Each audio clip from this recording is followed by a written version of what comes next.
தனக்கு ஒரு விஷயம் பிடிக்கவில்லை என்றால் அதை முகத்துக்கு நேரே எனக்கு பிடிக்கவில்லை என்று சொல்லக்கூடிய மிகப்பெரிய தைரியம் இளையராஜாவிடம் உண்டு என்பது அனைவரும் அறிந்ததே.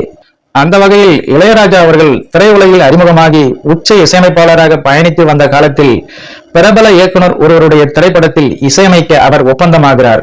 பொதுவாக ஒரு திரைப்படத்திற்கு இசையமைப்பதற்கு முன் அந்த திரைப்படத்தின் கதையை கேட்கும் வழக்கம் இளையராஜாவிடம் உண்டு. அப்படி அந்த பிரபல இயக்குனர் கூறிய கதையை கேட்டதும் இளையராஜாவிற்கு சுத்தமாக கதை பிடிக்கவில்லையாம். அரைகுறை மனதோடுதான் அந்த திரைப்படத்தில் இசையமைக்கவே ஒத்துக்கொண்டுள்ளார்.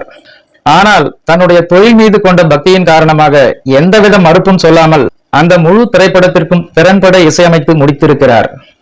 அந்த திரைப்படத்தில் சிறியதும் பெரியதுமாய் மொத்தம் 9 பாடல்கள். ஆனால் இந்த 9 பாடல்களையும் ஒரே ஒரு பாடகர் 2 பாடகிகளை வைத்து ஒட்டுமொத்த திரைப்படத்தையும் முடித்திருப்பார் இசைஞானி இளையராஜா. தனிப்பட்ட முறையில் இளையராஜாவிற்கு அந்த கதை பிடிக்கவில்லை என்றாலும் அந்த திரைப்படத்தில் இடம்பெற்ற அனைத்து பாடல்களையும் திறம்பட அமைத்திருந்தார். அந்த திரைப்படம் தான் கடந்த 1985ஆம் ஆண்டு தமிழ் சினிமாவின் நடிகர் திலகமாய் திகழ்ந்த சிவாஜி கணேசனின் நடிப்பில் இயக்குனர் பாரதிராஜாவின் இயக்கத்தில் வெளியான முதல் மரியாதை என்கின்ற மெகா ஹிட் திரைப்படமாகும். இந்த திரைப்படத்தில் ஒலித்த அனைத்து பாடல்களுக்கும் பின்னணி பாடகர் மலேசியா வாசுதேவன் தான் குரல் கொடுத்தார்.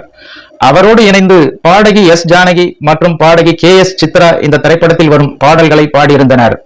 என்னுடைய கதை பிடிக்கவில்லை என்று சொன்னாய், ஆனால் பாடல்களை ஒவ்வொன்றும் அவ்வளவு அழகாக வந்திருக்கிறது என்று இசைஞானி இளையராஜாவை ஆரத்தழுவி கண்ணீர் மல்க நன்றி தெரிவித்தாராம் இயக்குனர் பாரதிராஜா.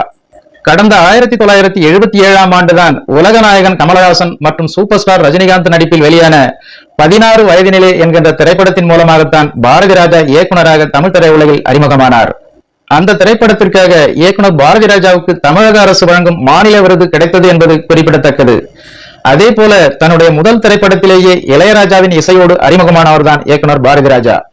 அதன் தொடர்ச்சியாக இயக்குனர் பாரதிராஜா இயக்கத்தில் வெளியான கிழக்கே போகும் ரயில், சிவப்பு ரோஜாக்கள், புதிய வார்ப்புகள், நிறமாறாத பூக்கள் என்று பல திரைப்படங்களுக்கு இசையமைத்தது இசைஞானி இளையராஜா தான் என்பது குறிப்பிடத்தக்கது.